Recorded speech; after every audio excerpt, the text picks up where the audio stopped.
मथुरा के यमुना पल्ली पार यमुना पुल पर हुई द्वादश ज्योतिर्लिंग की स्थापना तीर्थ पुरोहित महासभा और श्री माथुर चतुर्वेद परिषद के संरक्षक महेश पाठक ने की विशेष पूजा। लोगों से की अपील, दर्शन से करें पुण्य अर्जित। मथुरा में श्री यमुना किनारे स्थित श्री चतुर्वेद सेवा समाज बगीची की ऐतिहासिक रमणीक भूमि पर आज फिर एक ऐतिहासिक कार्य संपादित हुआ। धर्मनगर से विख्यात इस परिसर में स्थित प्राचीन शिवालय में जीर्णोद्धार के बाद द्वादश ज्योतिर्लिंग की स्थापना हुई।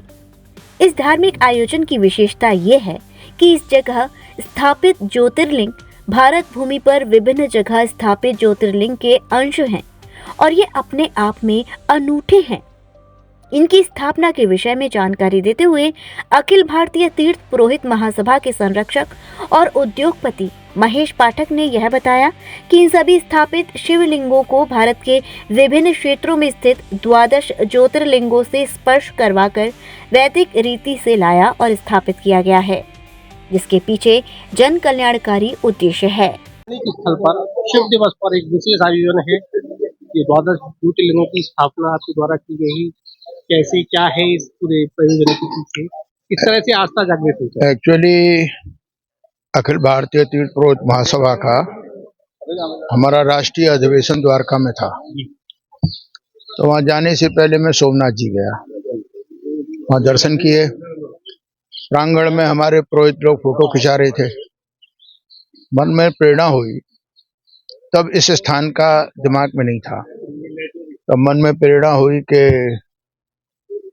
क्यों न द्वादश ज्योतिर्लिंग मथुरा में आह्वान किया जाए। तो हमारे एक पराग जी हैं वहाँ पुरोहित, जो चीफ प्रीस्ट हैं, हमारी उनसे बात हुई। हमने कहा हमारी ऐसी इच्छा है। उन्होंने कहा आप अवश्य सोचिए। मैं द्वारका चला गया, तो उन्होंने भी सोचा कि आदमी आते हैं पूछते हैं। जब मैं द्वारका पहुंचा तो प्रेस के बाद में हम लोगों की आपस में मीटिंग हुई, तो मैंने वहां से पराग जी को फोन किया कि मैं ये आयोजन मथुरा में करूंगा, आप सोचिए कैसे और क्या होगा। मैं मथुरा आ गया। मथुरा आने के बाद में हमारे नागर जी, गिरधारी जी, तिवारी जी, बोला, सबसे बैठ के मैंने चर्चा की। फिर हमने उनसे कहा मुहूर्त निकालिए, तो उन्होंने 23-24 का मुहूर्त निकाला और हमारी योजना शुरू हो गई। उसमें यह था कि हर ज्योतिर्लिंग से एक मुख्य पुजारी, एक उसका असिस्टेंट, दो आएंगे और वो हमें यज्ञ पूजन कराएंगे। फिर हमारे मन में ये आया कि ये तो पूजन होगा, बात खत्म। अब हमारे दिमाग में विचार आया कि आप वहां पर भोलेनाथ का अंश लेके यहाँ आए, कि आप वहां भोलेनाथ को रखें मेन मूर्ति के पास, उसका यज्ञ हवन करें और करने के बाद जब शुद्ध हो जाए तो उनकी प्रतिमा को लेके मथुरा पधारें। हालांकि उन्होंने आज तक ऐसा कभी नहीं किया। वो जाते हैं, पूजा कराते हैं, परंतु ऐसे मूर्ति रख के, परंतु क्योंकि हम पुरोहितों के हेड भी हैं, उन्होंने हमारी बात को माना और सब ज्योतिर्लिंग पर उन्होंने शिवलिंग की पूजा की और वहां के उनके प्रतिबिंब को लेकर के यहाँ पधारे। तो 23 तारीख को हमारे यहाँ शोभा यात्रा निकली। हमने, क्योंकि पारिवारिक था, तो हमने पूजा की। दूसरे दिन उन्होंने हमको यज्ञ कराया, उतरी करीब 25,000 आहुति।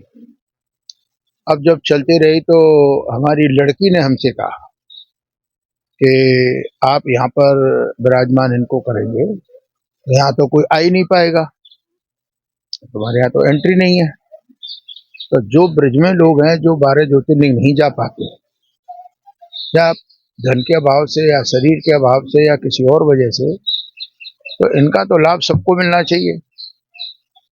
उसकी बात मुझे उचित लगी, तो मैंने सोचा जो हमारा कार्यालय विश्राम घाट पर माथुर चतुर्वेद परिषद का, उसके नीचे तिवारी है, कि हम उसमें इनको विद्यमान कर दें। उसने कहा ऊपर आपका ऑफिस है, ये तो ठीक नहीं है। फिर हमारा एक कपड़ा बदलने की जगह है, उसने कहा उसके ऊपर छतरी है।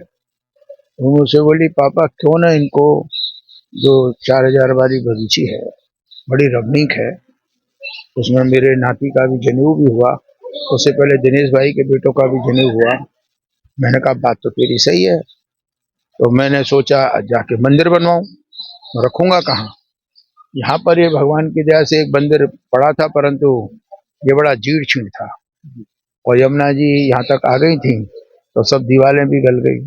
प्रेरणा हुई तो ये मंदिर का जीर्णोद्धार भी हो गया और फिर हमने कहा यहीं इनका किया जाए, स्थापना की जाए।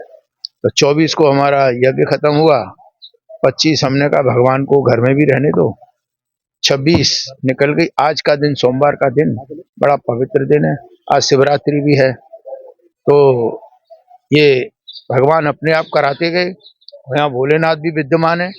उनने कहा हमारी महफिल यहीं जमाओ, तो इस रमणीक स्थल में आज उनका यहाँ पर हमने इनको बाकायदा विधि विधान से जैसे प्राण प्रतिष्ठा की जाती है और करते हैं, क्योंकि अभी तो 4 दिन से चल रहा है, इनको विराजमान कर दिए। तो मैं यहाँ की जनता से यही कहूँगा कि जब किसी को 12 ज्योतिर्लिंग के दर्शन करने हो या किसी एक की पूजा करनी हो या एक का अनुष्ठान करना हो, परंतु जो आएगा तो वो तो 12 पे ही जल चढ़ाएगा। तो एक स्थान बना दिया, हम इसमें निशान भी लगवा देंगे जो आदमियों को आने में सुविधा हो। और अगले महीने की 26 तारीख को महाशिवरात्रि है, तो यहाँ पर एक भव्य आयोजन करेंगे। पंडित जी की जिम्मेदारी हमने लगा दी है। यहाँ पर रोज इन पर दूध फूल प्रसाद चढ़ाना, दीपक जलाना, आरती करना, वो ये विधिवत तरीके से करेंगे और हम भी समय समय पर दर्शन करेंगे। यहाँ तो लोग आते ही हैं, तो मैं समझता हूँ कि जब भोले बाबा की कृपा होगी अब तो 12 विराजमान हो गए। तो यही एक प्रेरणा थी। फिर तुम संकल्प लेते हो वो पूर्ण हो, ये ठाकुर जी की कृपा होती है। तो भोलेनाथ की कृपा से सब रंगल मंगल सुचारू रूप से हो गया। आज हम सभी इष्ट मित्र यहाँ कार्यक्रम को कर चुके हैं। सभी जनता से कहूँगा आए और लाभ उठाएं। धन्यवाद। बहुत बहुत धन्यवाद। जन कल्याण के लिए जिस तरीके से इस आयोजन को क्रियान्वित किया है और यहाँ पर 12 ज्योतिर्लिंगों की स्थापना करके लोगों के लिए सहूलियत की है, वो एक अपने आप में एक मिसाल है। साथी जीशान के साथ गोपाल चतुर्वेदी।